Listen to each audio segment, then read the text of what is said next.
Урматтуу мекендештер, кадырлуу мусулман бир туугандар, баарыңыздарга жараткан Алла Тааланын тынчтыгы, саламы, мээрими, райымы жана берекеси болсун. Алла Таалам баарыбызга жакшы күндөрдү, жакшы түндөрдү, жакшы дос кошуналарды насип кылсын. Жаман күндөрдөн, жаман түндөрдөн, жаман дос кошуналардан Аллахым баарыбызды сактасын. Жаратканым баарыбыздын жүрөктөрүбүздү бир кылсын. Бөлүнүп жарылуудан сактасын. Өз ара мамилелерибизди Алла Таалам оңдосун. Тынчтыктын, амандыктын жолдоруна жолдосун. Алла Таалам туура жолдон адаштырбасын. Имандан ажыратпасын. Жүздөрүбүздү жер каратпасын. Башкалардын алдында Алла Таалам кор кылбасын. Өзгөчө кыямат күнү уят кылбасын Аллах. Дозоктун отуну кылбасын. Анткени дозоктун отуну адамдардан болот экен. Жыгаштардан эмес экен. Көң, чөп, көмүр болбойт экен. Вакудуханнас вал хижара. Дозоктун отуну адамдардан жана таштардан болот дейт. Жараткан Алла баарыбызды караңгылыктан чыгарсын. Караңгылыктан чыгарсын жарыктыкка.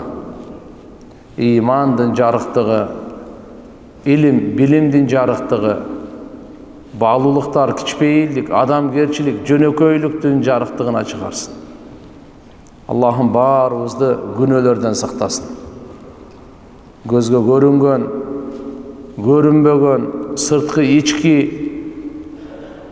уятсыздыктан, шайтандыктан Алла Таалам баарыбызды сактасын. Жаратканым көрүп аткан көздөрүбүзгө, угуп аткан кулактарыбызга, согуп аткан жүрөктөрүбүзгө берекесин берсин. Бала чакабызга, урпактарыбызга береке берсин. Тобаларыбызды Аллахым кабыл кылып, баарыбызды шүгүр кылуучулардан кылсын. Неемат колдон чыгып кетсе, кайра кайтпайт. Ошон үчүн неематты шүгүр менен байлап койгула деген. Истигфар менен коруп койгула деген. Коргон салып. Жана неемат берүүчүнүн ыраазычылыгында ошо неематты иштеткиле деген. Алымдар айтат Кур'ан-ы Каримде «Иннал инсана ли роббихи лаканут». Шек күмөнсүз инсан өз Роббусуна шүгүрсүз. Канут деп айтылат. Ошо кануттун мааниси эмне? Кандай шүгүрсүз десе, Алла Тааланын неематтарын күнөөгө иштеткен киши дейт. Алла Таалам сизге, бизге өмүр берди. Бул Алланын белеги, неематы. Алла сизге, бизге ден соолук берди. Бул Алла Тааланын белеги, неематы. Сизге, бизге кичине байлык берди. Мүмкүнчүлүк, мансап, бийлик берди. Ушуну арамга иштетүү шүгүрсүз болот экен. Бунун аты канут дейт Куранда. Алла Тааланын берген неематтарын биз жакшылыкка иштетейли, таатка иштетейли, өзүбүзгө дагы, коомго дагы пайдалуу нерсеге иштетейли. Пайгамбарыбыз айтат: "Хайрун нас ма янфаун нас". Адамдардын эң мыктысы, жакшысы адамдарга пайда жеткирген киши дейт. Ошон үчүн мусулман адамды коркутпаш керек. Мусулман адамга кабагын бүркөбөш керек дейт. Мусулман адамга зулумдук кылбаш керек. Мусулман адамга кандай гана болбосун кыжалатчылык жеткирбеш керек дейт. Тамашалап болсун, кыжалат кылбаш керек. Даже тамашалап болсун. Анткени мусулман адамдын көкүрөгүндөгү иман Алланын алдында өтө баалуу. Өтө баалуу. Ошон үчүн туугандар, Алла Таалам баарыбызга жашоонун мөөнөтүн берип атат. Туура пайдаланып алса экен деп. Түбөлүктүү ахиретин куруп алса экен деп. Бирок бул күн сайын бериле бербейт. Жараткан Алла Субханаху ва Таааланын тарабынан Алланын илиминде бар. Ар бирибиздин ажалыбыз качан келет? Ошого чейин Алла Таалам срок мөөнөт берди.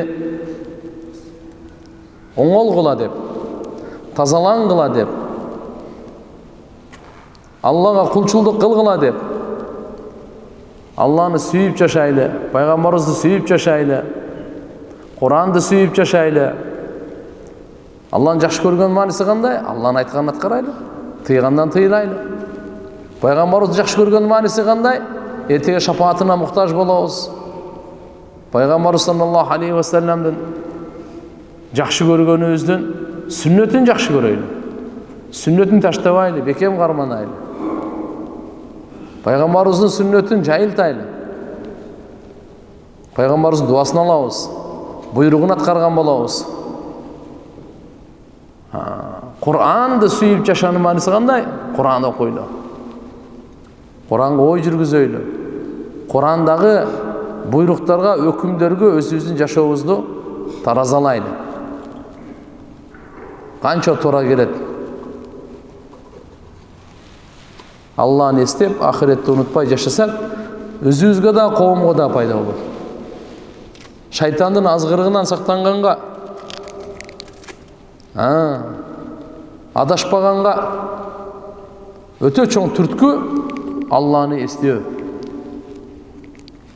Ахиретте унутпай, Алланы эстеп жашасак, иншалла Алла Таалам улуу ийгиликке жеткирет. Пайгамбарыбыз Мухаммад алейхиссалам: "Ан-наби аула бил муъминин мин анфусихим." Пайгамбар момундарга өздөрүнүн жанынан дагы боорукерирээк. Сиз өзүңүзгө канча боорукерсиз? Пайгамбарыбыз Мухаммад алейхиссалам андан дагы боорукерген, бизден ачы. Алланын тарабынан жашоонун нурлуу жолдорун алып келген. Пайдалуу, бактылуу жолдорун алып келген. Пайгамбар саллаллаху алейхи ва саллям сөзү менен дагы, иши менен дагы үлгү болуп, түшүндүрүп, көрсөтүп, үйрөтүп, жүргүзүп, сахабаларды көз алдында тарбия кылып, Алланын ыраазычылыгына бөлөп анан дүйнөдөн кеткен. Ошол пайгамбарыбыздын алып келген дини, сүннөтү кыямат күнгө чейин сакталган. Анткени пайгамбарыбыз эң акыркы пайгамбар, Куран акыркы китеп, асмандан түшкөн эң улуу акыркы китеп Куран.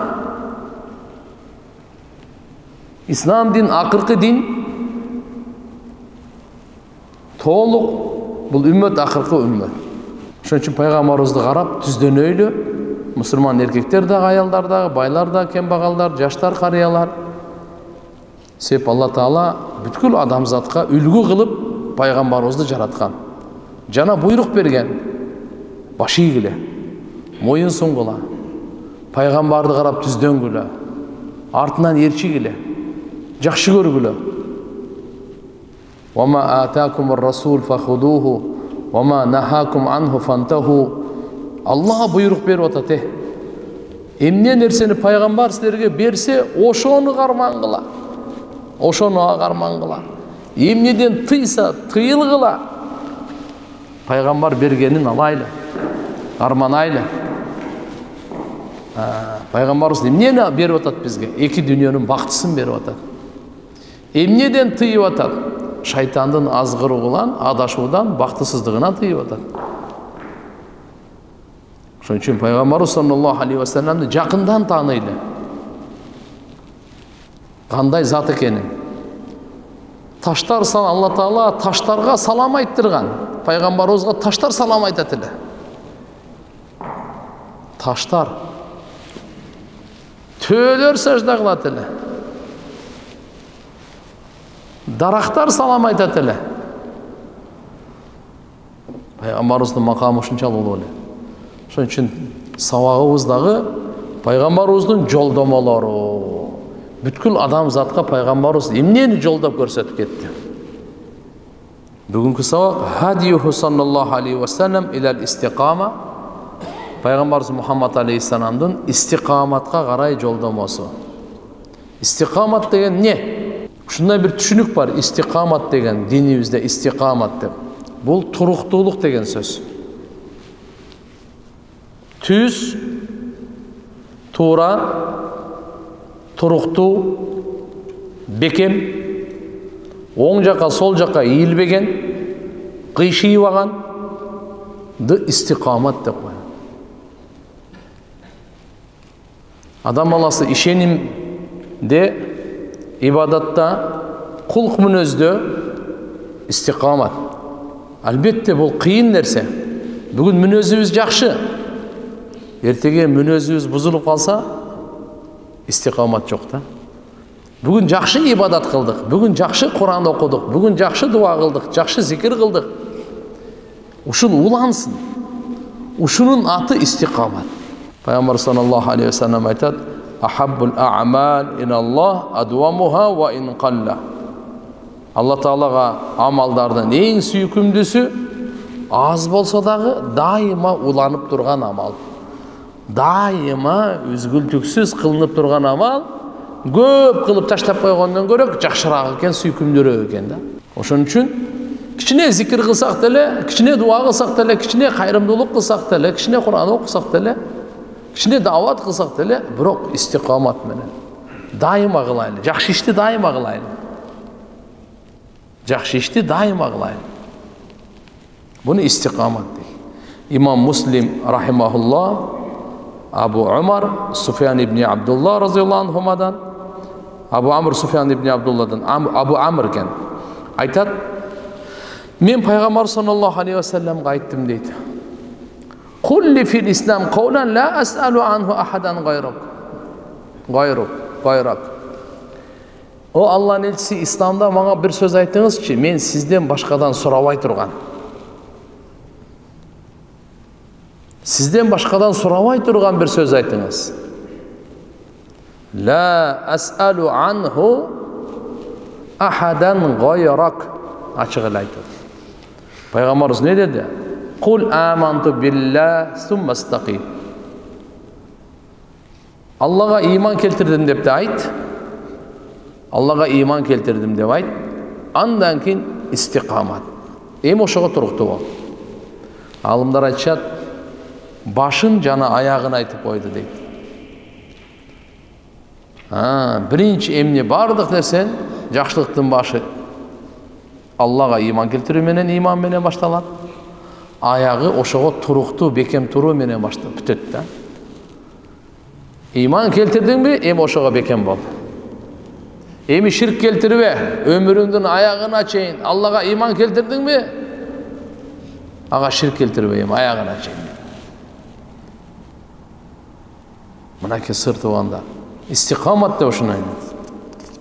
Бир риваятта пайгамбар саллаллаху алейхи ва салламдан сураганда: "Хаддисни би амрин а'тасиму би."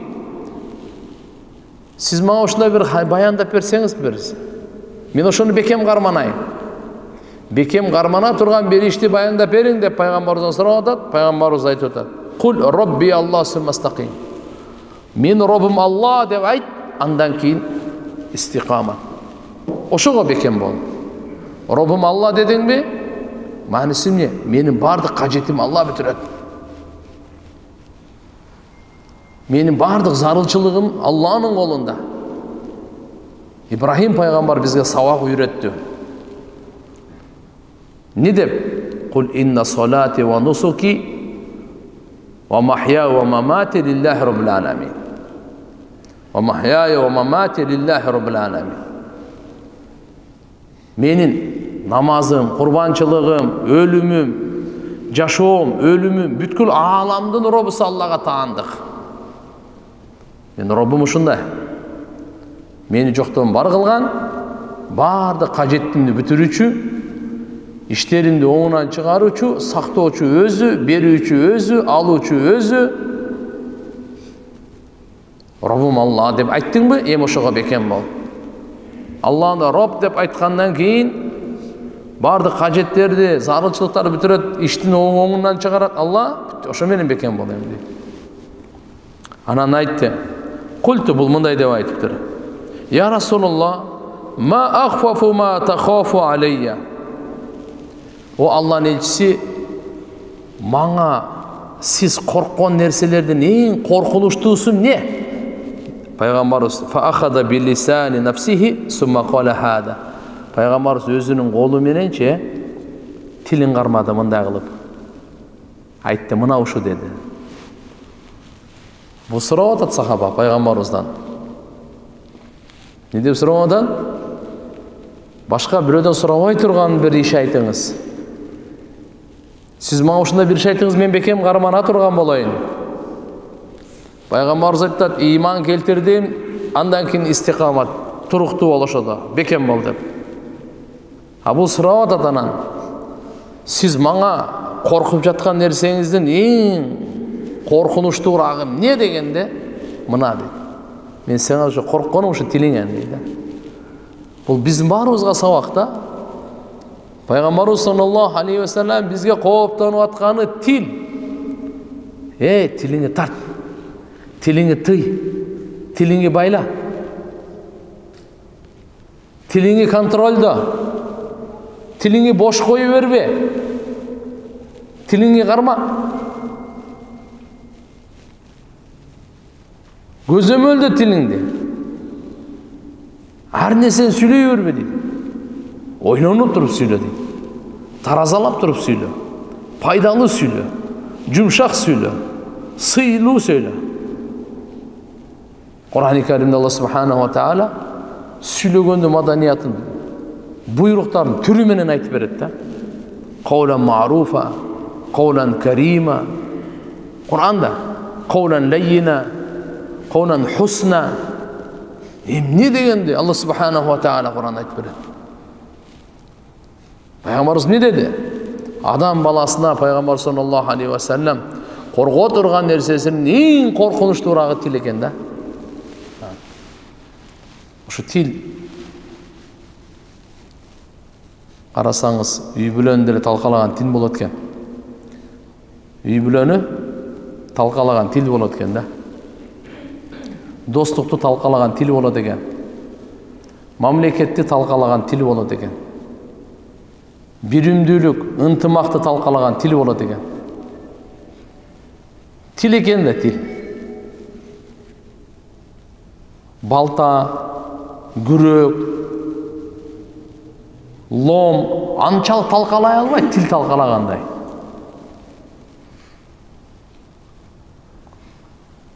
Тилчи. Тилдин жаракаты өчпөс, бүтпөс. Найзанын жаракаты бүтөлөт экен.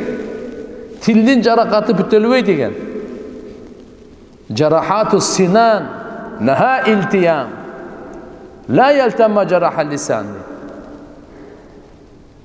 Курч мийиздүү найза жана башка капиолордун бунун жаракаты бүтөлөт дейт. Бирок тилдики жарган жаргага берген бүтөлбөйт дейт. Окуяда, хикаяда мындай келет да. Бир киши лесник болгон экен. Анан токойду кыдырып жүрсө, арыстан чыгыптыр да. Арыстан эми бунун иши чөп жебейт, жем жебейт экен да. Бул свежий эт жейт экен. Свежий эт жегенден кийин оозу сасык болот экен. Анан лесник муну айтыптыр. Сен оозуң жаман сасык экен деп балта менен башка бир чааттыр. Башы канаган бойдон качыптыр. Бир топ жылдан кийин бай лесник токойду кыдырып жүрсө, арыстан, ошол арыстан жолугуп калыптыр кайра. Экөө жолугуп калып анан карашып калганда арыстан айтты. Сен баягы балта менен чапканың сакайды. Бирок тилиң менен чапканың сакай элек деген экен. Ошон үчүн тил менен бирөөгө зыян жеткирбейли. Кур'анда Алла Таала айтат: "Каулун ма'руф ау магфиратун хойрун мин садакати ятбауха ада." Жакшы сөз же кечиримдүүлүк. Бул артынан коштогон ыза коштогон садакандан жакшыраак дейт да. Бул мындай сөз. Сизден бир садака бердиңиз, бирөөгө жардам бердиңиз. Артынанчы ошого милдет кылып, жаман сөз менен ыза жеткирсеңизчи, лучше ушуга караганда баштан бербей эле койгон жакшы болчу. Qawlu ma'ruf degeni sizden akça surap geldi, qajeti surap geldi, muhtaçlığın. Başından ele qawlu ma'ruf, жақсы söz aytып koyuңuz boldu. Akça berбей эле koyuң, жардам бербей эле koyuң, жақсы эле söz aytып koyуңuz. Же болбосо магфира, кечирим сурап коюңуз. Мени кечирип кой, мен сага азыр жардам бере албайм деп. Ушул жакшыраак дейт. Хайр. Мин садака, эмнеден жакшыраак экен? Садака берип, артынан ыза жеткирген, артынан жаман сүйлөп, артынан милдет кылып, ушуга караганда ушу жакшы дейт, Туугандар, кандай болгон чакта дагы мынакей пайгамбар саллаллаху алейхи ва саллям бизге эмне деп атат? Мынаны карма деп атат. فأخذ بلسان نفسه قال الترمذي حسن صحيح صحيح حديث bu İmam Tirmizi rahimahullah aytkan bir hadisin ulandısında Peygamber sallallahu aleyhi ve sellem mınday dep aytты. Oşol فما أتقي أي أتوقع شره فأوما إلى لسان Peygamberimizden qaysı nersedен saqtanayın özü degende Peygamberimiz işara kılgan eken tilge mınadan saqtan depçi. Biz oylayбыз го оттон saqtan, ana жылан, мына чаяндан сақтан. Az банкрот болып қаласың, ошодан сақтан. Дагы эмне баледен сақтан. Гриптен сақтан. Токто. Эң саңа жаман көп зыян берген тилиңден сақтан. Деп ишара кылган экен. Al-istiqama al-iqama wa mulazamat lisayr ala sırat-ı mustaqim. Sırat-ı mustaqim tüz жолдо, ошол жерде туруктуу болуу, ушунун аты истиqamat дейт. Жана адамдарды ушуга чакыруу, пайгамбарыбыз алып келген нерсе. Kur'an'da Allah Teala ayet: "Ve inneke letahdi ila sıratin mustakim, sıratillah, ellezî lehu ma fis semavati ve ma fil ard, ala ila Allahi tasirul umur." Elbette sen to'g'ri yo'lga adamlarni yo'ldoysun, yo'l ko'rsatasan. Allah'ın ушундай жолуна ага гана таандык, асмандагы жана жердеги бардык нерсе. Кабардар, бардык иш Алла Таалага кайтат. Mana ушул жерде Пайгамбар саллаллаху алейхи ва салламдын кылган иши айтып атат. Пайгамбар саллаллаху алейхи ва саллам адамдарды туура жолго чакырыш үчүн келген экен. Wa anna hada sirati mustaqima fattabi'uhu. Мынакей Кур'анда истиqamat деген ошо мустaqим деп айтат. Ошо түп-түз туура жолдучу. Мына менин жолум түп-түз туура жол. Fattabi'uhu. Ошол жолго ээрчигиле дейт. Wa la tattabi'us subul. Başka жолдордун аркасынан түшпөгүлө. Fatafarraqa bikum an sabilihi. Өзүңөрдүн туура жолуңардан адашып кетесиңер. Чачырап кетесиңер. Даликум вассакум бихи лааллакум таттакун. Мына ошол нерсе менен силерге осуят кылат пайгамбар Алла субханаху ва таала. Эмне үчүн? Мүмкүн силер Алладан коркуп күнөөлөрдү таштайсыңар дейт. Демек, сыратыл мустакимде жүргөн адамга важип болот дейт. Оң жака сол жака ийилбей, кыйшыйбай, түп-түз жүргөн. Ихдина сыратыл мустаким деп Алла Таала пенделерине буйрук берди, ушул өкүмдү айтканга дейт. Масыганда, я Алла, түз жолго бизге товфик бер, түз жолго салгын бизди. Эми түз жолго салгандан кийин ошодо бекем кылгын. Жана бекем кылгын ага. Ва язидуллаху алладина ихтадау худа. Алла Таала туура жолго түшкөндөрдү хидаятын дагы көбөйтүп берет дейт. Истиqamat түз жолдо жүрүү бул Алла буйрган, кыла турган иштерди өзүнө камтып алат. Алла тыйган бизди арам нерселерден ошолорду таштаганды өзүнө камтып алат. Жана бул дегени Алланын жалгыздыгы, ага ибадат кылуу, ага башыйуу, Алланын элчисине башыйуу, Алланын элчисинин аркасынан ээрчүү, ибадатта, амалда, сөздөрүндө, кулк мүнөзүндө, адептеринде ушунун баардыгын истиqamat камтып алат дейт. Мына. Мисалы дайым бүгүн оң кол менен жеп, дайым оң кол менен жеңиз. Кээде оң кол, кээде сол кол кылбай. Мечиттин адеби, пайгамбарыбыздын ар бир хадисине дайым амал кылганга аракет кылайын. Пайгамбарыбыз саллаллаху алейхи ва салламды истиqamatчы пайгамбарыбыздын артынан ээрчимейинче ишке ашышы мүмкүн эмес дейт да. فالاستقامة على الصراط المستقيم لا تتحقق إلا باتباع هذا الإمام الأعظم ورسول الأكرم إمام الأنبياء والمرسلين. Ana Peygamber sallallahu aleyhi ve sellem arkasından ile günne emnen aytkan bolsa ошону эле кылып турсак Biz тура жолда, түз жолда бекем болот экенбиз да. Пайгамбарыбыздын айтканы ар бир сөзү кыямат күнгө чейин да. Кыямат күнгө чейин. Имам Бухари рахматуллах алейх пайгамбарыбыздан кийин бир 200 жылдан кийин келип китеп жазып атат да. Болбосо өзү айтып атат, 600 миң хадис жатып келет экен. Ошончо хадистен 4000 тегерегинде эле хадис жазган да. Ошону тандап 4000 хадис. Курандан кийинки эле эң туура китеп Имам Бухаринин китеби. Канча bir киши 600 миң хадис. Миллион хадис жатып билгендер болгон. Пайгамбарыбыз саллаллаху алейхи ва саллям. Эми ушунча илимин Имам Бухари алып кетти. Китебине тандап такрардап коет. Кайталанган хадистин сандары 7275. 7275. Кайталанбаган өзүнүн хадистин негизи 4000. Ар бир хадисти китебине жазыш үчүн гусул алып келип, 2 рекет намаз окуп, анан жазган. 16 жылда жазып бүткөн. Эмне деген пайгамбарыбыздын сүннөтүн бизге сактап таштап кетти, караңчы. 62 жаш толуп, 63-кө кетип атканда дүйнө менен кош айткан. Өтүп кетти дүйнөдөн. Бирок бүгүнкү күнгө чейин, жана кыямат күнгө чейин Имам Бухаринин аты өчпөс болду да. Бир эле кыргыз эли үчүн эмес, бүткүл дүйнөдөгү бардык эл үчүн. Пайгамбарыбыздын мечити, Мадинадагы, Меккедеги Кааба, Имам Бухаринин атын атамайынча түн өтпөйт, күн өтпөйт. Караңызчы кандай Алла субханаху сый урмат берди, кандай даражасын бийик кылды. Алла кабырын нурласын, дүйнөдөн кайтканда кабырынан жыт чыккан. Жыпар жыт чыккан аяк. Мен ал башка жака өтпөйлү. Мына жерде кеп айтып атканыбыз туугандар, Пайгамбарыбыз саллаллаху алейхи ва салламдын артынан ээрчимейинче истикаматтын ишке ашпай. Ошон үчүн ар бирибиз Пайгамбар саллаллаху алейхи ва салламдын артынан ээрчигенге, үйрөнгөнгө аракет кылайлы. Ваттабиуху лааллакум тахтадун. Алла өз айтып атпайбы? Пайгамбардын артынан ээрчигиле, мүмкүн туура жолго түшөрсүңөр силер. Ээрчисеңер түшөсүңөр, ээрчибесеңер каяктан түшөсүңөр?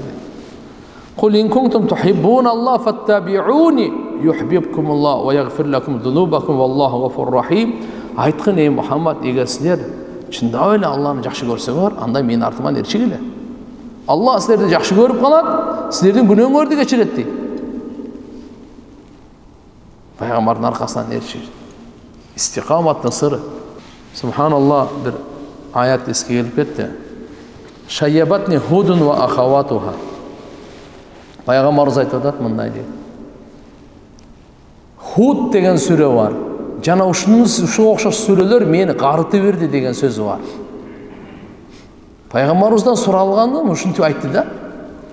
Кийин эмне себептен Худ сүрөсүндө жана ушундай кайсы эмне үчүн карыты берди десе, көрсө ал жерде бир аят бар экен. Фастаким кама умирта деген. Фастаким деп Алла Таала пайгамбарыбызга истикаматтын буйругун берип атат. Кама умирта, кандай сага буйрук берилсе, куддум ошондой туруктуу тургун деген. Кыйын экен да. Ошон үчүн айтты да, мени карыты берди деп. Демек иншалла Тааладан биз ар бир күндө 32 жолу истикамат сурап атабыз. Фатиха намаздачы. Намазда Фатиха сүрөсүн окуп атканда Ихдина сиратал мустаким. Мустаким деген ошо истикаматты айтат. Истикамат деген сөздөн чыгат. Я Алла деп, имандын жолунда бизди бекем кыл, бизге жолдо. Имандын бардын талабына. Алла Таала Роббум Алла деп, андан кийин истикамат, ошол Алла Таалага иман келтирип туруп, имандын жолунда туруктуу бекем тургандардыга куш кабар айткан, сүйүнчүлөгөн. Алла Таала өзү Кур'ан-ы Каримде аят келет, мындай дейт, аларга сый урмат көрсөтүп, инналлазина қалу Роббуналлаху сумма истақаму фала хауфун алейхим ва ла хум яхзанун улаика асхабул жанна халидин. Роббубуз Алла деп туруп кийин туруктуу бекем тургандарга аларга эч кандай коркунуч болбойт, жана алар кыжалат дагы болушпайт. Мына ушулар бейиштин ээлери түбөлүккө калышат дейт. Алла субханаху ва таала бейишке кирүүсү менен кушкабар берип атат. Жана ар кандай коркунуч, кыжалатчылыктан кыямат күнү амандыктан Алла таалам кепилдигин берип атат. Аларга чоң кайгы башына түшпөйт. Периштелер кушкабар менен аларга жолугушат. Инналлазина қалу раббуна Аллаху сумма истақаму татаназзалу алейхимул малаика алла тахафу ва ла тахзану ва абширу бил джаннати лати кунтум туадун нахну аулияукум фил хаятид дунья ва фил ахира ва лакум фиха ма таштахи анфусукум ва лакум фиха ма таддаун нузулам мин гафур рахим. Мына Кур'ан-ы Каримдин аяты, Алланын сөзү. Пайгамбарыбыз саллаллаху алейхи ва салламдын жүрөгүнө түшкөн сөз. Пайгамбарыбыз саллаллаху алейхи ва саллам үммөтүнө канча жолу окуп берди буну. Канча жолу чечмелеп, канча жолу айтты. Сахабалар ушунун аркасынан бактылуу болуп Алланын ыраазычылыгына бөлөндү. Эки дүйнөсү курулду. Андан кийинки муун табиин, таба табиин биздин күнгө чейин кайсы адамдар ушуларды угуп, түшүнүп, амал кылгандардын бардыгын Алла таала бактылуу кылган. Dünya жашоосунда дагы, ахиретте дагы, өлөрдөн алдын кушкабар периштелер келип айткан. Вообще кыжалат болбо, вообще коркпогун депчи. Бул кабырда дагы айтылат. Тирлик кайра тирилгенден кийин дагы ушуларга айтылат. Алла таала аларга жөнөкөй эмес. Демек, Роббубуз Алла деп, андан кийин ошо туруктуу бекем истикаматта тургандарга мынакей татаназзалу алейхимул малаика периштелер аларга түшөт экен. Не кылат экен? Периштелер түшөт экен. Не деп айтат экен десе, алла тахафу. Вообще коркпогула. Такыр коркпогула. Ва ла тахзану. Кыжалат болбогула. Ва абширу. Кушкабарлуу болгула. Бил джаннати лати кунтум туадун. Силерге вада кылынган бейиш менен кушкабарлуу болгула. Эмне үчүн? Бу дүйнөдө булар жашап атканда, Алла таалам өмүр берип, ден соолук, ырыскы берип атканда, булар иман менен жашады. Ырыскыны берүүчү Алла, өмүрдү берүүчү Алла, иманды берүүчү Алла деп, булар Алла таалага иман келтирип, бул ааламдын кожоюну, жер асманды жаратуучусу, түн менен күндү алмаштыруучу Алла деп жашаган буларчы. Жана ошодо бекем болуп, жараткан Алла тааланын айтканын аткарып, бекем туруктуу түз жолдо турушкан. Мына ошолорго кушкабар келип атат. Периштелер түшөт деп атат. Периштелер түшөт. Туугандары эле жанда бара калып эле ошо менен эмес. Буларды периштелер коштойт. Периштелер жанын алганда райымдуу периштелер келет. Кушкабар айта турган периштелер келет. Не деп айтат экен? Вообще коркпогула, коркунуч жок. Кыжалатчылык жок силерге. Кушкабар силерге вада кылынган бейиш менен кушкабарлангыла дейт экен. Анан кийин айтат. Периштелер айтат экен, биз силердин колдоочуңарбыз. Бул жашоодо дагы, ахиретте дагы. Аулияукум, коргой турган, коргоочу, колдой турган, колдоочу, коргоочубуз дагы, колдоочубуз дагы. Силердин досторуңарбыз биз. Нахну аулияукум фил хаятид дунья ва фил ахира. Бул жашоонун дүйнөсүндө дагы, ахиретте дагы биз силер менен биргебиз дейт. Мынакей карачы. Периштелер айтат экен: "Ва лакум фиха ма таштахи анфусукум." Эми силерге бул ахиретте бейиште напсыңар эмнени кааласа ошол бар. Жана силерге эмнени дуа кылып чакырсаңар, ал дагы берилет. Бул райымдуу кечирүүчү Алла тааланын тарабынан коноктук, меймандык силерге сый урмат ушул дегенде. Ушул аятка эми кичине токтоп кетели. Инналлазина қалу раббуна Аллаху сумма истақаму. Роббум Алла деп кийин истиқаматты тандагандар ушун жакшы түшүнүп алайлады. Истиқамат деген сөз түшүнүп калдык, истиқамат деп демек алхамдулилlah Кур'андын термини түз жолдо, туура жолдо бекем туруктуу болуп, адам өзүнө алхамдулилlah жакшы иштерди алды, иман келтирди, эми ошону таштабасын. Жаман иштерди таштады, иманы кайталабасын. Истиқамат бол. Чын сүйлөп туруп, уже баштадыңызбы? До конца чын сүйлөңүз. Истиқамат да ушуну айтат да. Чын сүйлөдүңүз мен. Эми аягына чейин өлгөнгө чейин чын сүйлөңүз. Ушунун аты истиқамат. Болду. Зынага тооба кылдыбы? Зынаны кылбайм дедиби? Уурулукту кылбайм дедиби? Я. Кумар ойнобойм дедиби? Аракка жакындабайм дедиби? Болду. Эми өлгөнгө чейин ушуга бекем туруңуз. Болду, мен текеберленбейм, бирөөнүн акысын жебейм. Бирөөнү ушактап, бирөөгө жала жаппайм дедиңиз. Эми өлгөнгө чейин ушуга бекем болуңуз. Жакшылыкты кылууда, жамандыкты таштоодо өлгөнгө чейин бекем болгон аты истиқамат. Намаз окудуңуз, таштабаңыз. Истиқамат деген ушул. Кур'ан окудуңуз, таштабаңыз Кур'анды. Кур'ан кыямат күнү арызданат. Мени окубай таштап койду деп. Мына таштаба.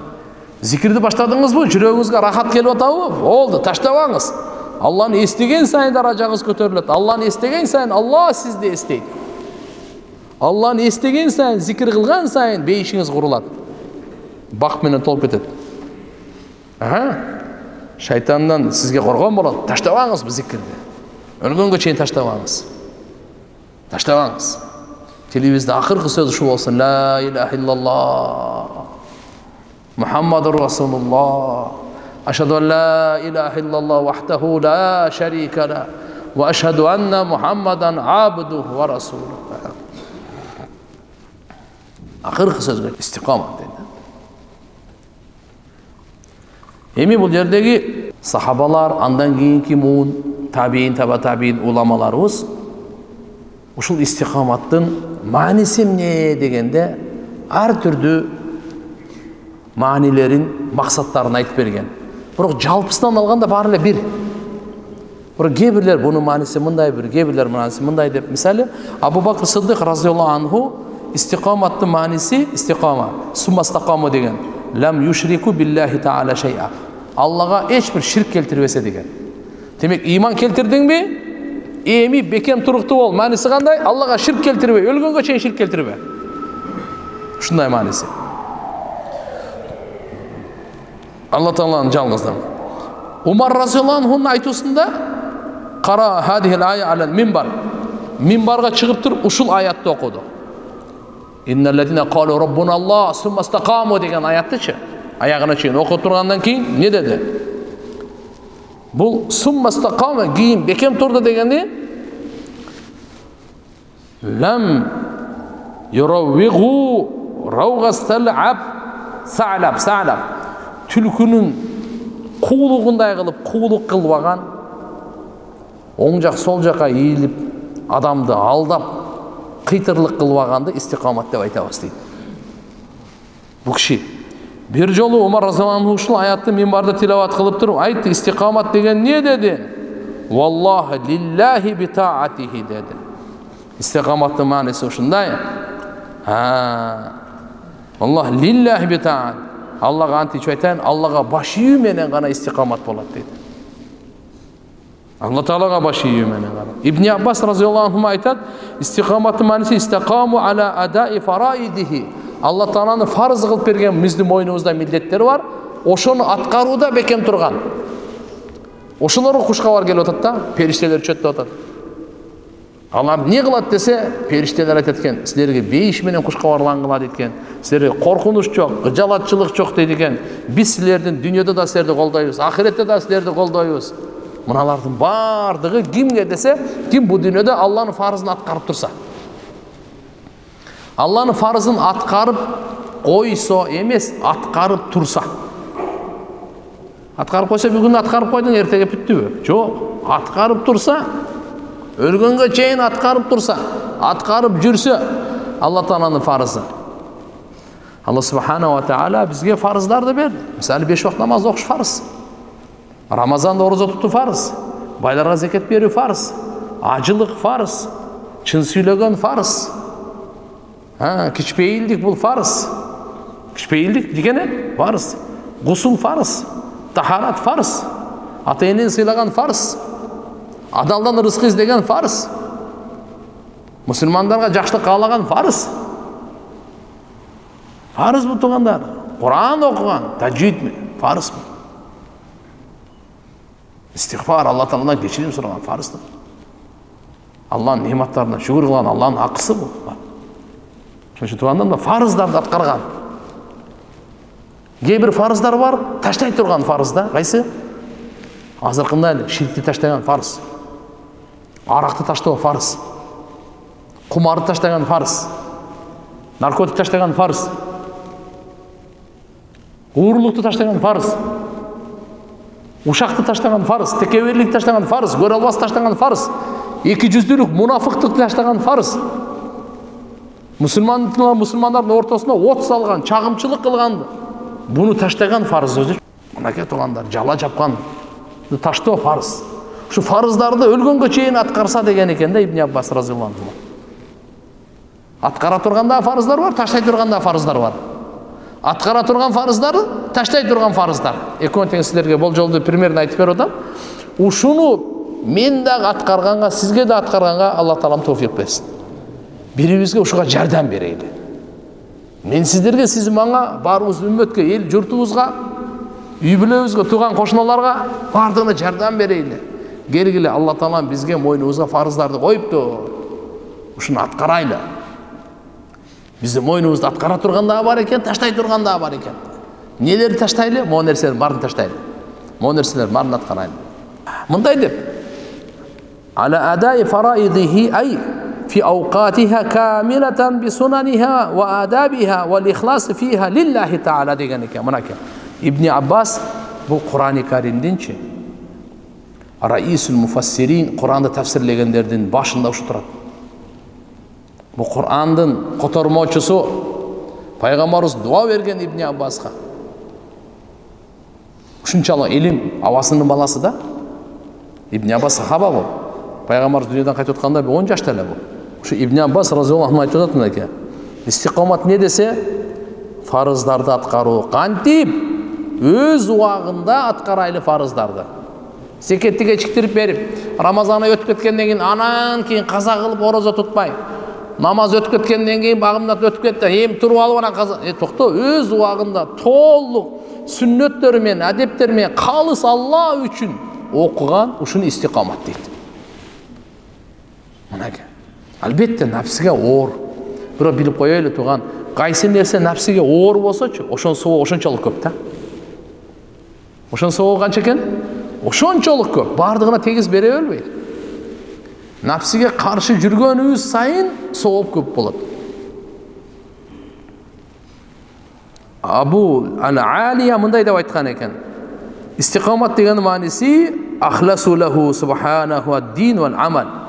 Динді жана амалды қалыс Алла үшін қойып қойсын болды. Аллаға иман келтірдіңіз бе? Эми динде қалыс Алла үшін қарманыңыз. Амал қылыңыз, қалыс Алла үшін амал қылыңыз. Рияköрлік қылваңыз деген сөз. Амалыңызға Алладан башқаны күбө қылваңыз, ешкімде. Деп бұл кіші ұшында деген екен. Қысқасы айтқан ұшының бардығы мәнісін айтсақ бол. Өрет истиқамат мәнісі Хасан Басри деген болған. Рахматулла алейх. Мен деген табиин.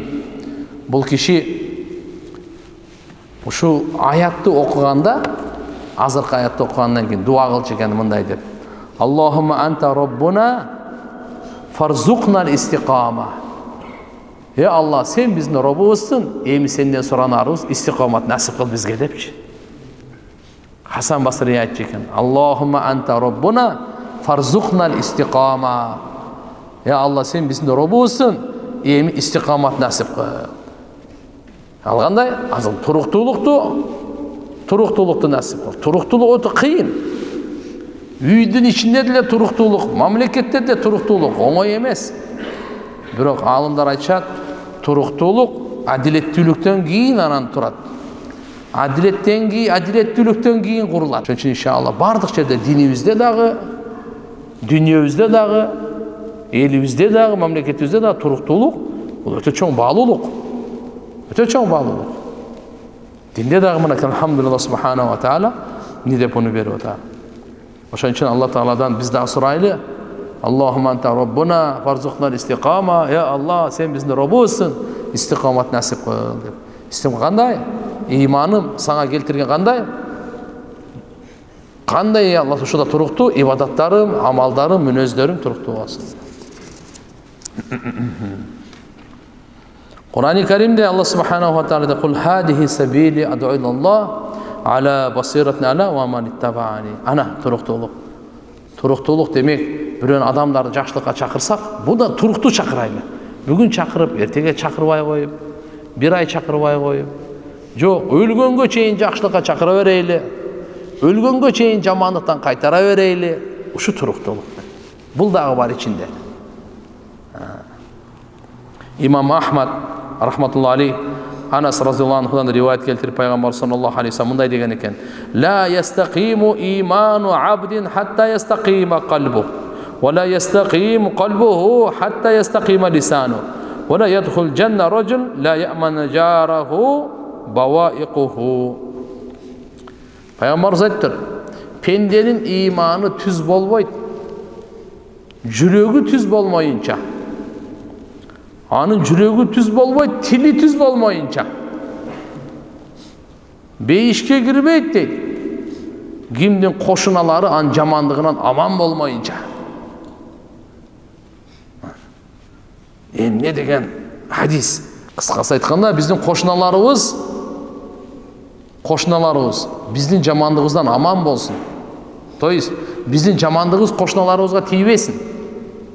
Жакшылыгыңыз жетсин, жамандыгыңыз тийбесин. Бирок жакшылык кыла албасаңыз, хотя бы жамандык кылбаңыз. Ошон үчүн айтат да, пайда жеткире албасаң, хотя бы зыян жеткирбе. Пайда жеткире албасаң, ва иллам танфа фала тадур.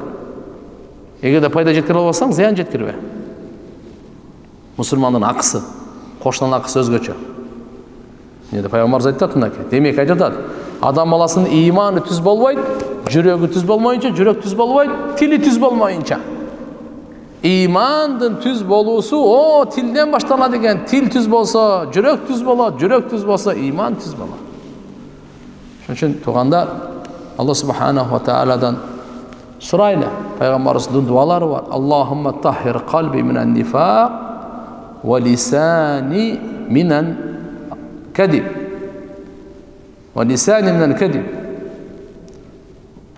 Алла, менин жүрөгүмдү мунафыктыктан тазала, тилимди жалган сүйлөгөндөн тазала. Тилим жалган сүйлөбөсүн деген. Демек пайгамбар саллаллаху алейхи ва салламдын артынан ээрчип сөздөрүндө, амал, кулк мүнөз, авал, адептеринде ошондой гана истикомат аныкталат. Татаназзалу алейхимул малаика алла тахафу ва ла тахзану ва абширу бил джаннати аллати кунтум туадун. Периштелер түшөт ошондой адамдарга. Силерге эч кандай, силер коркпогула, кыжалат болбогула, силерге вадаң кылынган бейиш менен кош кабарлангыла деп. Эми периштелер түшөттүн мааниси кандай? Периштелер ошолорго коркунучтан амандык берүү үчүн периштелер түшөт экен. Фима яхтамуна алейх мин барзахил ахира. Кандай? Дегени бул мындай экен туугандар. Силер коркпойсуңар деп атпайбы? Коркпогула деп. Эмнеден коркпойсуңар? Ахиреттен. Азыр кабырда сизди эмне күтүп атат? Кайра тирилгенден кийин кандай болот? Пилсиротта кандай болот? Таразада кандай болот? Силерге коркунуч болбойт дейт. Не болбойт дейт? Демек мына жерде алла тахафу дегени алдыда боло тургандарга коркунуч болбойт. Келечекке, будущее. Вала айтып атканы андан кийин вала тахзану, кыжалатта болбойсуңар, арт жакка кыжалат болбойсуңар. Бала чакам не болот экен? Таштап келдим эле. Кээ бирлер айтат, алды жак менен арка жак ошекон. Алдыңарга коркунуч болбойт, аркаңарда кыжалат болбойт. Эки нерседен. Кур'ан-ы Каримде ошончо айтат да, бул жерденчи. Яни мин баназихил ахира, ахиреттин алдында. Жана булар экинчиси. Амандык берип атат периштелер кыжалатчылыктан. Алама халлафу мин умуру дунья мин валад ва ахл. Бала чака таштап келдиңиз дүйнө иштеринден аркагачы. Ошого кайгырбаңыз. Ал жага биз кепилдик алабыз. Балдарыңыз, неберелериңиз кандай болор? Сиз эле алхамдулилла үлгү болуп бу дүйнөдө түз жашаган болсоңуз, артыңызда да Кудай кааласа балдар сизге окшошуп кете берет. Кудай сактанып, исключительно анча-мынча ылдыйөдө болбосо, негизгиси алхамдулилла үй бүлөңүз артыңыздан ошо менен эле ошон үчүн ага кайгырбаңыз дейт экен да. Жокса карыз анча мынча аткарылбай акылсыз болуп калган ада кыжалат болбоңуз дейт экен. Вала тахсану. Ата ибн Аби Рабах деген болгон. Ата ибн Аби Рабах рахматулла алейх бул айтат: "Алла тахофу", периштелер түшүп, силер коркпойсуңар, коркпогула деген сөзү радда хасанатикум, эмнеден десе силердин соогуңар кайтарылып калаарына. Силерге коркунуч болбойт, то есть сооп силерге берилет. Эмне үчүн? Фа иннах макбула. Азыр баарыбыз жакшы иштерди кылып атабыз. Эми ушуну сообу Алла Таала ахиретте бере экенби? Ушул коркунуч болбойт силерде. Бербей коет деген коркунуч болбойт. Сөз берилет. Себеп кабыл болгон деген сөз. Экинчиси кыжалат болбогула дегени аля дунубикум, силерден бу дүйнөдө күнөөлөр болуп калган эле арка жактан. Ошого кыжалат болбо. Эмне үчүн? Алар кечирилген дейт.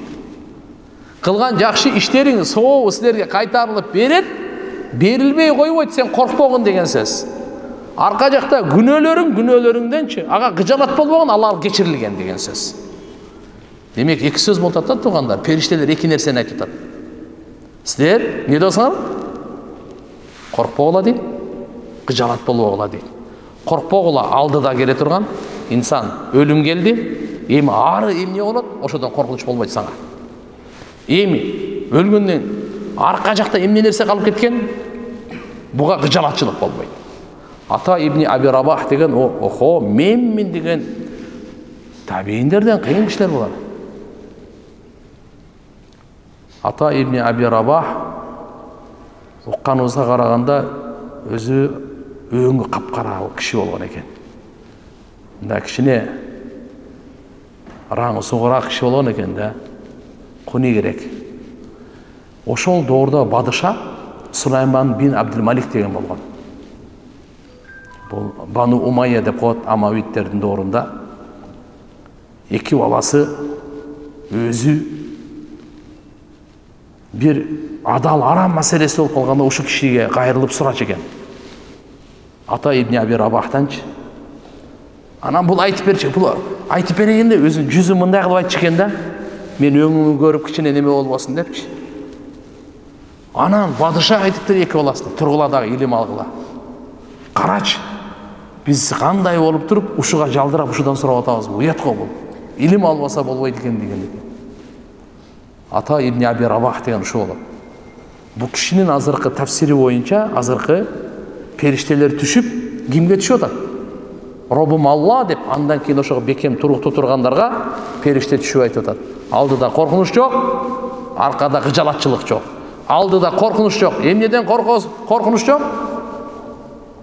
Соопторуңар берилбей калат деп коркунуч жок. Анткени ал кабыл болгон. Аркада эмненин кыжалатчылыгы жок? Аркадагы күнөөлөргө кыжалат болбогула. Анткени ал кечирилген дейт. Бу киши ушундай тафсирлеп берген. Машаалла. Фа иннаха магфура. Рухул Мааниде, тафсири Куртубиде ушунун бардыгы айтылган. Андан кийин демек периштелердин түшүүсү амандык куш кабары менен коркуудан, кыжалатчылыктан силер амансыңар деп айтат экен да. Коркуудан адам кээде коркот, кээде кыжалат болот. Ушу экөөнү тең силер амансыңар. Силерде вообще коркуу болбойт, вообще кыжалатчылык, кайгы болбойт деген сөз да. Ушу периштелердин ушу түшүп айтканы качан дегенде өлүм учурда деген. Адам баласы жан таслим деп коебуз. Жан Алланын аманаты, ошону берип атканда ар бирибиздин башыбызга келе турган нерсе. Ар бир жан өлүмдүн дамын татат. Ар бир жан өлүмдүн дамын татат. Ошону айткан экен. Ашаддуха индал маут, эң катуурагы ошол өлүм учурунда, ва фил кабр, кабырда, ва индал баъс, кайда тирилгенде, өзгөчө мына ушул 3 учурда деген экен. 3 учурда адам коркот, кыжалат болот. Өлүм учурунда коркот, кыжалат болот. Угуп алыңыз. Кабырда коркот, кыжалат болот. Угуп алыңыз. Кайра тирилгенде Алланын алдына барганда адам коркот жана кыжалат болот. Ушул 3 учурда периштелер болсо айтат экен. Не деп? Коркуу болбойт силерге, кыжалатчылык болбойт деп. Коркуу алдыдагы нерсеге коркуулук болбойт, аркадагы таштап келген нерсе кыжалатчылык болбойт. Кандай деген Аллаху акбар, Курандын аяты, Алланын сөзү, пайгамбарыбызга түшкөн, сахабалар тафсирлеп берген, сахабаларды көргөн, алардын шакирттери, табииндер булар тафсирлеп берген. Мына бизге не деген айтат? Ошон үчүн иман келтирели, тастыктайлы, бекем ишенели, шектенмейли.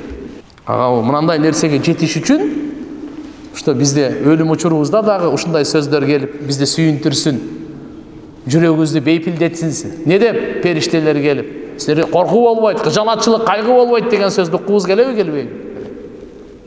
Кабырга барганыбызда периштелер айтсын ошондо, не деп? Сен коркуу жок, вообще коркпо. Кыжалатчылык жок, кайгы жок деген сөздү уккубуз келет. Кайра тирилгенде коркуу жок, кайгы, кыжалатчылык деген сөздү уккубуз келет. Анын үчүн эки ишти кылайлы. Роббум Алла деп иман келтирейли, андан кийин истикамат. Бул дүйнөдө кичине убакыт, канча жашообуз калды Кудай билет. Чын-чынын айтканда тугандар, Алла Таала бизге аз жашоо берген. Бир тоңун жашап койдук, калганычы дагы кичине да. Кыска жашоо, калганы аз. Кыска жашоо, жашап бүтүп койду, бир канчасын жашап койдук. Бирок калганы аз. Ушул жерде анан көрүк, алхамдулилlah, Роббум Алла деп иман келтирип, Алла Таалага өзүнүн затына, сыфатына иман келтиргенден кийин туган эми истикамат. Алла Тааладан туруктуулукту сурап, ибадатты таштабай, жакшы иштерди баштагандан кийин таштабай, жаман иштерди таштагандан кийин кайра баштабай. Иншалла буга ушу истикамат кылсак, мына кушкабарлар күтүп атат. Ушу кушкабарлар Курандын айтуусу. Татаназзалу алейхимул малаика. Ошолорго периштелер түшөт деп Алла айтып атпайбы? Жөн эле түшпөйт алар. Не кылат экен? Райымдуу периштелер, кушкабар берүүчү периштелер түшөт. Алла тахафу ва ла тахзану. Алла. Коркуу деген болбойт. Кыжалат, кайгы деген болбойт. Ва абширу, кушкабарлуу болгула дейт. Бил жаннати лати кунтум туадун. Силерге бейиш убада кылынган. Алла айткан силерге, пайгамбар Мухаммад алейхиссалам чечмелеп берген бейиш бар экенине. Ошо боюнча силер сүйүнчүлөп коёйлу силерди деп атат. Мына сюрприз. Мына сүйүнчү. Мына кушкабар. Мына кубанычтуу кабар. Ла илаха илlallah. Алла Таала баарыбызды Роббубуз Алла деп андан кийин истикаматта тургандардан кылсын. Амин. Бизден эки иш талап кылынып атат. Ушу экөөнү кылгыла деп атат Куранда. Алладина қалу Раббуна Алла сумма истақаму. Курандын аяты. Аузу биллахи минаш шайтанир раджим. Бисмиллахир рахманир рахим. Алланын сөзү, пенденин сөзү эмес, инсандын сөзү эмес, жиндин сөзү эмес, периштенин сөзү эмес. Ааламдын жаратуучусу, ааламдын кожоюнунун сөзү. Алладина қалу Раббуна Алла сумма истақаму татаназзалу алейхимул малаика алла тахафу ва ла тахзану ва абширу бил жаннати лати кунтум туадун. Эмне деген аят? Аллах. Андан кийинки кушкабарды улан. Нахну аулияукум фил хаятид дуnya ва фил ахира. Ва лакум фиха ма таштахи анфусукум ва лакум фиха ма таддаун нузулан мин гафур рахим. Ушунун бардыгын айткандан кийин райымдуу, кечиримдүү Алланын тарабынан силерге сый, силерге урмат, силерге алхамдулилlah ушунун бардыгын Алла Тааланын коноктугу, меймандай тургандыгы. Аллахум барза товфиq берсин. Амин. Алла товфиq берсин. Имам Ахмад жана Насаи рахимахумуллах Анас ибн Малик разияллаху анху риваят келтирет, пайгамбар саллаллаху алейхи ва саллям айтат: "Ман ахабба лиқа Аллах, ахабба Аллаху лиқааху." Ким Аллага жолукканды жакшы көрсө, Алла дагы ага жолукканды жакшы көрөт дейт пайгамбарыбыз хадисинде. Ким Аллага жолукканды жакшы көрсө, Алла дагы ага жолукканды жакшы көрөт. Сахабалар айтты: "Кулна я Расулаллах, куллуна якрахул маут." Баарыбыз эле өлүмдү жактырбайбыз го. Бул жерде пайгамбарыбыз эмне деп атат? Ким Аллага жолукса, Аллага кантип жолугасын? Өлгөндөн кийин азыр сен анында жолуга албайсың азыр каяктан. Сахабалар айтышты ушуну. Баарыбыз эле жек көрөбүз го, мындай жакшы көрбөйбүз өнүмдү. Айтты: "Хал юнафи хада хуббу лиқа илля?" Мааниси мындай: Ушул Аллага жолукканга каршы эмеспи? Ушул биз өлүмдү жакшы көрбөгөнүбүз Аллага жолукканга каршы, ушул Аллага жолукканды жакшы көрсө деген сөзгө каршы эмеспи? Деп пайгамбарыбыз айтты. Пайгамбарыбыз айтты. Эмне деди? Лейса залик карахиятан маут. Бул дейт, өлүмдү жакшы көрбөгөндүк Алла Таалага жолугууну жакшы көрүүгө каршы эмес, андай эмес деди. Демек, өлүмдү жакшы көрбөй эле Алла Субхана ва Таала жолукканды жакшы көрүү болот экен. Ал качан дейт? Мына айтат. Валакиннал муъмин ида тухдира ва жаахул башир мин Аллах تعالى بما هو صائر إليه أي من أنواع الخير والنعيم فليس شيء أحب إليه من أن يكون لقاء الله تعالى فأحب الله لقاءه. Bunun manisi bunday. Adamga ertegi geç ölümdün belgisi gele başlaydı da, bir uçuru gelgende, saati gelgende. Oşol uçurda Allah Taala'nın tarafından koşkavar berүүчү geledi eken. Жақшы адамгачы, имандуу адамга Аллахтын тарабынан кушкабар берүүчү келет экен. Кушкабар берүүчү келет экен. Эмненин кушкабары десе, жакшылыктын кушкабары, неаматтын кушкабары. Ошондо бул Аллага жолугууну сүйүп калат экен. Алла дагы ага жолукканды жакшы көрүп калат экен. Мааниси ушул экен да. Мен түшүндүрө алдымбы? Демек, пайгамбарыбыздын хадиси мындай болуп атат. Kim Allah'a jolukkandı жақшы көрсе, Allah da ага jolukkandı жақшы көрөт дейт. Бул качан экен? Өлүм төшөгүндө. Имандуу адам Алла Тааланын берген өмүрдү арамга иштетпей, ибадатка, жакшылыкка иштетти. Эми буга өлүм төшөгүндө ошол учурда Алланын тарабынан кушкабар периште, кушкабар айтуучу келет экен. Сизге ушундай белектер, ушундайлар депчи. Ошол белектердин баары бир четте турсун, Аллага жолуккан эң сүйкүмдүү болот экен бугачы. Ошо Алла Таалага жолукканды жакшы көрүп, Алла дагы буга жолукканды жакшы көрүп калат деген.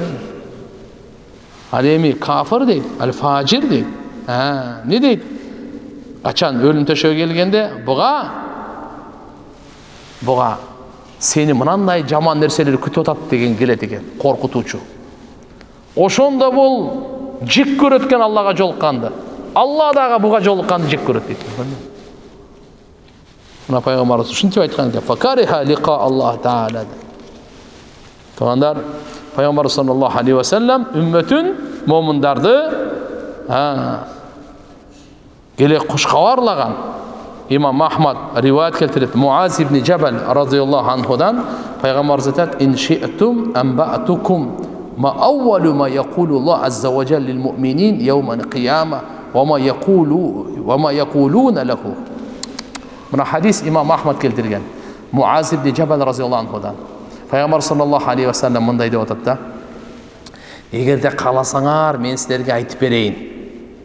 Эртеге кыямат күнү Алла Таала имандууларга эмне деп айтарын, жана имандуулар Алла Таалага эмне деп жооп берерин кааласаңар айтып берейин деди да. Айтып атканы ма аввалу ма якул дегени Алла Таала эң биринчи айта турган нерсесин айтайынбы дейт да пайгамбарыбызчы. Алла Таала имандууларга эң биринчи айта турган сөзү эмне экен? Жана имандуулар Алла Таалага жооп бере турган сөзү эмне экен? Ушуну айтайынбы дейт. Эгерде кааласаңар айтып берейин дейт. Кулна наам я Расулаллах, сахабалар айтты, айтыңыз о Алланын элчиси деп. Пайгамбар саллаллаху алейхи ва саллям мындай деди: "Инналлах азза ва жалл якул лил муъминин хал ахбабтум лиқаи." Алла Таала момундарга айтат экен: "Эй, силер мага жолукканды жакшы көрдүңөрбү өзү? Мага жолугууну жакшы көрдүңөрбү?" Пенделер айтат экен: "Наам я Роббана." Ооба, о Роббубуз, жакшы көрдүк деп. Фаякулу Алла Таала айтат экен: "Лима, эмне үчүн жакшы көрдүңөр?" Пенделер айтат экен: "Раджауна афвак ва магфиратак." Биз сенин кечиримдүүлүгүңдү үмүт кылдык. Ошон үчүн жакшы көрдүк сага жолукканды деп. Алла Таала айтат экен: "Кад важабат лакум магфирати." Менин кечиримдүүлүгүм силерге важип болду дейт экен да мына. Демек мына хадисти ады түшүнүп алдык да, Алла субхана мисалы апаңызга жолукканды жакшы көрөсүз, атаңызга жолукканды жакшы көрөсүз, аялыңызга жолуккан жакшы көрөсүз, бала чакаңызга жолуккан жакшы көрөсүз, досуңуз менен көптөн бери көрүшпөй калдыңыз эле жолуккан жакшы көрөсүз, падыша менен жолукканды жакшы көрөсүз. Туугандар, Алла Таала айтат экен ушинтип пендеге эң биринчи айтканда: "Эй момундар, силер мага жолукканды жакшы көрдүңөрбү?" Biz шайтандын бир азгырыгын, жаман ой салуусун кагып коелу. Жакшы көрбөсөң деле, жакшы көрбөсөң деле баары Аллага жолугасың. Алла Тааланы жакшы жолугуну жакшы көрсөң деле, жолугун жакшы көрбөсөң деле баары бир экен. Баары бул дүйнөдөн кетесиң. Ал бар нерсе жакшы көрүп койгон утак экен. Сөзсүз да. Алла Таала айтат ошентип: "Мага жолукканды силер жакшы көрдүңөрбү?" "Ооба" деп жооп берет экен. Эмне үчүн жакшы көрдүңөр десе? Кечиримдүүлүгүңдү үмүт кылдык, ошон үчүн жакшы көрдүм. Алла эмне дейт экен? Мен кечиримдүү силерге важип болду дейт экен. Кечиримдүүлүгүм силерге важип болду. Болду, мен силерге кечирдим деген сөз. Силер бул дүйнөдө катаңар бар эле, кемчилдигиңер бар, жаңылыш, күнөө-пүнөңөр бар эле. Всё. Баягы орус айтмакчы, забудь да. Он бар кечирилди деп. Керемет Алла Таала бизге берген нерсеси. Нахну аулияукум фил хаятид дунья ва фил ахира. Мына периштелердин айтканы. Эй, Алла Таала кабар берип атат. Имандуулар, истикаматта тургандарды Алла Тааланын тарабынан сыйбы. Периштелер түшөт дагы айтышат алар. Кыжалат болбой, коркпойсуңар, кыжалат болбойсуңар. Жана ошо менен биргеликте эле биз силердин колдоочуңарбыз дейт. Сизди ким колдойт? Биз азыр айтып аткан кырышаң ким деген. Кимге ишенип атасың дейт. Сөздөн. Туган, буларды периштелер колдойт дейт. Аллах, периштелер коштоп турат экен. Нахну аулияукум, биз силердин жакын досуңарбыз. Биз силердин колдоочуңарбыз. Себеп дегенде аулия, вали деген сөздөн чыгат да. То есть вали деген көпчүлүгү. А вали деген эмне? Дос, колдоочу, коргоочу. Мына биз силердин досуңарбыз, колдоочуңарбыз, коргоочуңарбыз. Бул дүйнө жашоосунда дагы, ахиретте дагы деп айтат экен да. Мына ким колдоп атат буларды? Ким колдоп атат? Аллаху акбар. Андан кийин буну эмне үчүн айтат ушу периштелер десе? Жакшы көргөндүгүнөн, жүрөктөрүн бейпилдетип, тынчтык орнотуудан айткандардын сөзү ушу экен да. Ахиббаукум ва ансарукум, биз силерди жакшы көрөбүз. Биз силерди жакшы көрүүчүлөрбүз, силерге жардам берүүчүлөрбүз. Ва нусаха лакум фил хаятид дунья, биз силерге жакшылык каалоочуларбыз бу дүйнөдө. Ошон үчүн биз силерге жакшы нерсени илхам жүрөгүңөргө салып турдук. Силерге жакшы нерсени, жаман нерседе силерди этияттап, мынандай кылып айтып турдук. Шайтан силерге жамандыкты, бузукулукту кооз кылып көрсөткөндөрдөн, андан этияттан кыла, сактан кыла деп турдук дейт. Мына периштелердин колдогону ушул экен. Периштелердин колдогону ушулар экен. Жүрөккө келет, мына арам нерсе барбайга. Тополонго катышпа дейт. Всё. Тополонго катышпа. Периште жүрөгүнө салды да. Алар бузукулукка катышпа аларга. Алар менен соучастник болуп жүрбөдү, барбайга аларга. Буну ким? Периштелер жүрөгүнө салды да, ошо адамгачы. Ана жакшы ишти кылып койгон деп периштелер салды жүрөгүнө. Ушуга далил хадисте дагы келет. Ибн Масуд разияллаху анхудан Пайгамбар саллаллаху алейхи ва саллям айткан: "Инна лиш-шайтан ламматун би ибни Адам ва лил-малак ламматун." Шайтандын да бир түрткүсү бар экен адам баласына, периштенин да бир түрткүсү бар экен. Так, алгандай шайтандыкы кандай десе, фа иади бишарт, ал жамандыкка убада берет экен. Такзибил бил хак, акыйкатты жалганга чыгарганга түртөт экен. Периште эмнеге түртөт десең, жакшылыкка түртөт экен, акыйкатты тастыктаганга түртөт экен. Эми ким жакшылыкты жүрөгүндө таап, акыйкатты тастыктаганды тапса, билсин, бул Алланын тарабынан жана Аллага мактоо айтсын. Фали'алам аннаху мин Аллах таала фалияхмадиллах. Билип койсун, Алланын тарабынан жана Аллага мактоо айтсын. Эми ким шайтандын түрткүгүн тапса, анда не дейт? Фалиятауаз биллахи минаш шайтан. Алла Тааладан пана тилесин шайтандын азгырыгына, жамандыгына. Кийин Куранда Алла Таала мындай деп айтат да: "Аш-шайтан яидукумул фақр ва я'мурукум бил фахша, валлаху яидукум магфирата минху ва фадла, валлаху васиун алим." Караңызчы, эмне деген аят. Шайтан силердичи коркутат, жакырчылык менен жана абийирсиз ишке буйрат. Шайтандын иши ушул. Жакырчылык менен коркутат. Садака берсең жакыр болуп каласың деп. Пайгамбар ант ичип айтат. Ким садака берсе, ант ичип айтайын, анын малы азайбайт dedi. Шайтан айтат, эчтерсең калбайт дейт. Кимге ишенели? Алла Таала Кур'ан-ы Каримде айтып атат. Ямхақуллах риба ва юрби садақат. Сүткорлукту түп тамыры менен жулуп жок кылат. Садака бергенде Алла Таала көбөйтүп берет дейт. Садака берген. А шайтандын иши ушул экен бизге. Эгерде караңыз, киши садака берейин дегенде, уши сен акчаң азайып, кембагал болуп каласың деген келип калса, ой, точно билип кой шайтандан. Бул ой кимден келди? Шайтандан. Запаттан эмес, шайтандан. Каяктан келди? Азыр бир нерсе сөйлөп шактан дейт да. Биз кызык эле адам болуп калдык биз. Бул шайтандан, пайгамбарыбыз айтты, бул шайтандан.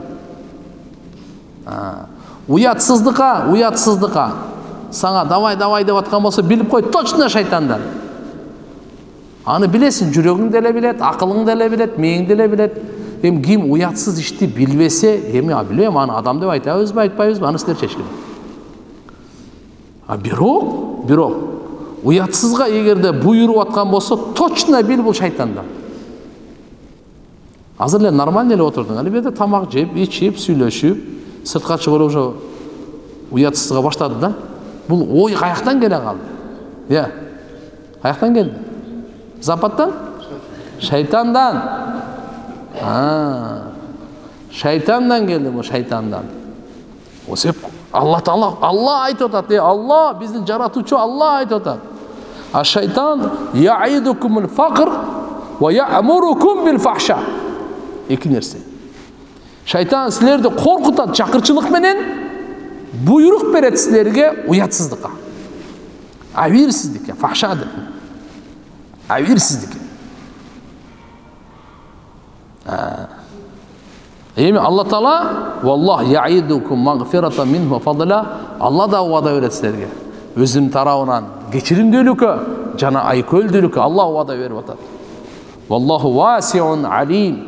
Алла субхана ва таала кечирими кең, бардыгын билүүчү. Нахну аулияукум фил хаяти дунья. Иман келтирип, түз жолда бекем турган, жакшылыкты бекем турган, жамандыкты таштаганда бекем турган адамдарга периштелер түшүп кушкабар айтып атат. Силерге өлүм учурунда, кабырда кайра тирилгенде эч кандай коркунуч жок, эч кандай кайгы жалатчылык жок. Биз силердин колдоочуңарбыз, жардам берүүчүңөрбүз, силерди жакшы көрүүчүлөрбүз, силерге жакшылык каалоочуларбыз. Бу дүйнөдө дагы, ахиретте дагы деп айтып атат. Дагы мындай деген сөз дейт да. Нахну аллади кунна нахдур маакум фи маджалиси ибадатикум ва салаватикум ва тилаватикум ли китабиллахи таала. Хадисте келет. Бу дүйнөдө биз силерге жардам берүүчүбүз, силерди колдоочубуз, силерди коргоочубуз деп айтпайбы? Качан десе, биз силердин мажлистериңерге шерик болот элек дейт. Мына илим мажлисиңерде биз периштелер айтып атат, шерик болот элек. Силердин намазыңарда, ибадатыңарда, илим мажлисиңерде шерик болот элек. Шерик болот элек. Силер Алланын китеби Кур'ан окуп атканда шерик болот элек деп. Муслим шарифте келет бул. Алла пайгамбар саллаллаху алейхи ва саллям айткан, Алланын үйүнүн кайсы бир үйүндө бир коом биригип Кур'ан окуса, периштелер аларга, Алла Тааланын райым аларга жайт, периштелер аларды курчап алат дейт. Не кылып алат экен? Курчап алат. Бул хадисте келет. Назалат алейхимус сакина ва гашиятхумур рахма ва хаффатхумул малаика. Аларга сакина, өзгөчө Алла Тааланын тарабынан бейпилдик аларга түшөт, жана аларды райымдуулук басып калат үстүнөн. Ва хаффатхумул малаика, периштелер аларды курчап алат дейт. Карачы. Ва закарахумуллах фиман инда. Алла Таала периштелердин алдында аларды атайт дейт. Аларды айтат.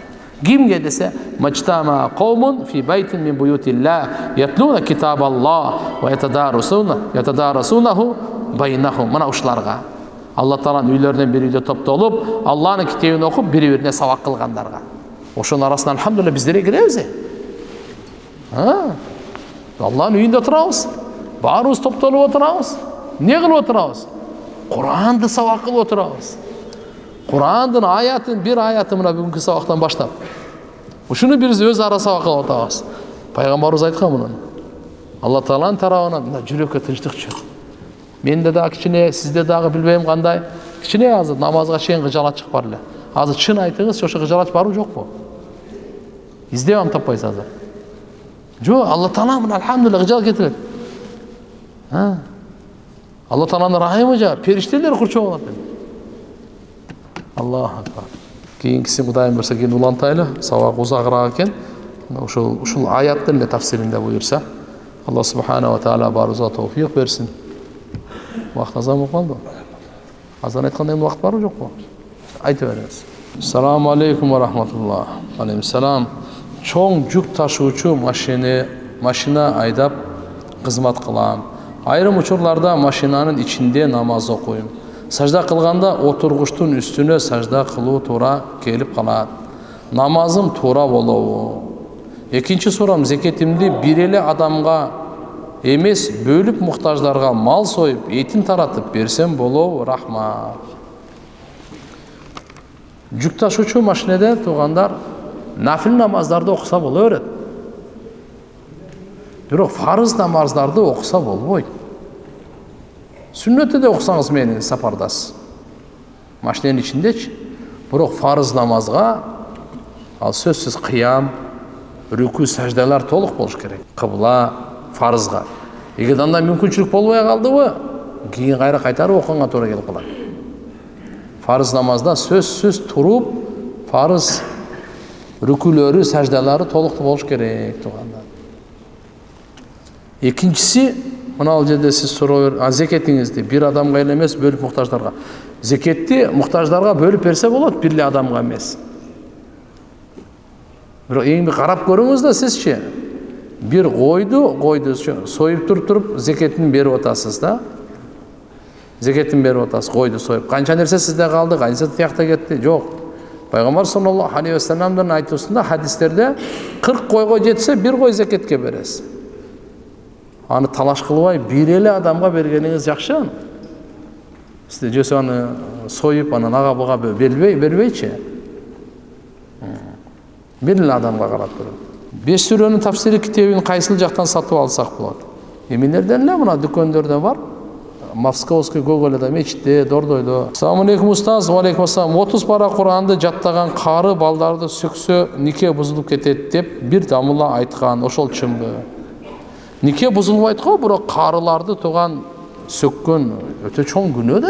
Пайгамбар саллаллаху алейхи ва саллям айтканда, чоң күнөөлөрдүн да чоңун айтып берейинби деген. Akbarul kabair. Çoğun günölördün dağı çoğun aytıp vereyim ben. Bu çoğun günölördün dağı çoğun eken de. Oşulordun dağı en çoğun eken de. Sahabalar aytat buna dedi. Kimde kim ateyinesi söksö, çoğun günölördün çoğun günöz. Sahabalar taң kalıştı. Ya Resulallah, ateyinesi sökkön dağı bala bolo o depçi.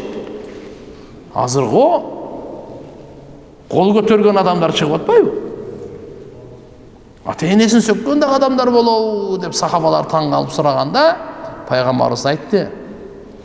Кимде ким бирөөнүн ата-енесин сөксө, бирөөнүн ата-енесин, өзүнүн ата-енесин сөккөн жок. Бирөөнүн ата-енесин сөксө, бунун ата-енесин сөкөт. Ошондо ата-енесине сөгүштү, бул өзү алып берди, как будто бул өзүнүн ата-енесин сөккөндөй болду деп жооп берген да. Ошон үчүн бирөөнүн ата-енесин сөкпөңүз сиз. Akınız yok. Söksöңүз өзүңүздүн ата-энеңизге söktүңүз да. Мына. Эми азыр 30 пара Куран жаттаган адам кантип сөкөсүз? Тилиңиз кантип барат ага? Эгерде жаман иш кылса да, жаман болсо дагы, сен адам эмес турбайсың мен. Алла сага хидаят берсин. Ушу кантип болсун деп, мисалы. Жоса башка сөз менен, бирок ата-энесин сөгүп болбойт. Көп айтып келесиздер, экинчи аялды деп биринчисин таштабагыла деп. Бирок биринчиси деп экинчисин таштап кетсе боло береби? Мен жолдошумдун экинчи аялымын. 3 балабыз бар. Алхамдулилlah. Биринчи аялы 1 жыл болоюн деп калды. Эми эле билди биз жөнүндө үздө. Анан биринчи аялы условия коюптур. biz menen связьды үзөсүн деп. Ал аялын тилине кирип, бизди таштап, балдарынан дагы кабар албайт 1 жылдан бери. 1 сом дагы бербейт. Жообун дагы бербей жатат. Кандай эмне кылсам болот? Сураныч, кеңеш берсеңиз. Тугандар, мына 2 аял алып алгандар бар го. Адилеттүү болуш керек. Курандын талабы адилеттүү кыла албасаң, үйлөнбө деген да. Бирөө менен жаша деген. Адилеттүү. Азыр көп ушусундай суроону бере берет. Экинчиге үйлөнүп алды, үчүнчүгө үйлөнүп алды, мындай. Эми анысын таштап кой же, бунусын таштап кой деп. Жок, зулумдук кылган шариятыбызда уруксат эмес. Ошон үчүн биринчисин деп экинчисин таштап, экинчисин деп биринчи таштап боло береби эмес, бизде шариятта андай боло бербейт эми. Ошон үчүн иншалла бардыгына Кудайдан корксо, раз ушундай турмуш курганга кадам таштап алдыбы, өзү жооп берет. Өзү жооп берет Алла Тааланын алдында. Эгер адилеттүүлүк кылган болсо, алхамдулилlah. Адилеттүүлүк кылбай турган болсо, анда өтө оор чатак болот. Кирүү акысыз болгон бир жарманкенде каалоочуларга жарманкени кыдырып 20 мөөр топтоп лотереяга катышса болгон билеттер сатылды. Билет алгандардын ичинен 20 мөөр топтой албай лотереяга катышпай калгандар да, лотереяга катышып белек чыкпай калгандар да көп болду. Араларында нааразы болгондор да бар. Жарманкенин уюштуруучулары билеттин акчаларын толугу менен садака берилерин айтышты. Бирок муну билет алгандардын көбүнчөсү билбейт эле. Жана көпчүлүгү мусулман эмес болчу. Бул лотереянын адалдыгы кандай болот? Уюштуруучулар мусулман, бирок мусулман эмес өлкөдө. Тугандар, мындайда сиз кайрымдуулук, садакага адал акча таап кылыңыз да. Арам акчаны садака кылса болбойт. Сиз адамды шайтан алдап коет да. Ошондо лотерея уюштура берейин дагы, акчаны таап туруп мен садака кылам, пайда кылам депчи. Бул мындайда мен будан уурулук кылып туруп ана садака кылам депчи. Арам акчаны кокусунан келип калса, сен колуңда болуп калса, эмне кылайын деген суроого бизде Ханафи мазхабы мындай деп жооп берет. Аны срочно жок кыл. Садаканы ниет кылба дейт. Кантип сенен кеткени өзү сенин пайдаң. Ошон үчүн ага алдына ала атайлап умышленно ошондой ишти лотереяны уюштуруп арам ишкен андай болбойт ал. Ошон үчүн мынаңыздан эме туура эмес эми. Мени мисалы көпчүлүк билбейт деп атасыз, мисалы мусулман, бирок мусулман эмес өлкөдө деп. Биз бардык адамзатка жакшылык каалайлы. Эч кимди алдабайлы. Мейли ал мусулман болобу, мусулман эмес болобу, адамдарды алдабаш керек. Адамдарды азгырбаш керек. Жараткан Алла субханаху ва таала баарыбызга жар болсун. Амин. Раббана атина фид дунья хасана ва фил ахирати хасана ва кина азабан нар. اللهم ربنا آتنا في الدنيا حسنة وفي الآخرة حسنة وقنا عذاب النار. اللهم اشف مرضانا وأد ديوننا واقض حاجاتنا. اللهم انصر الإسلام والمسلمين في كل مكان يا رب العالمين. وصلى الله تعالى على خير محمد وعلى آله وصحبه أجمعين برحمتك يا رب.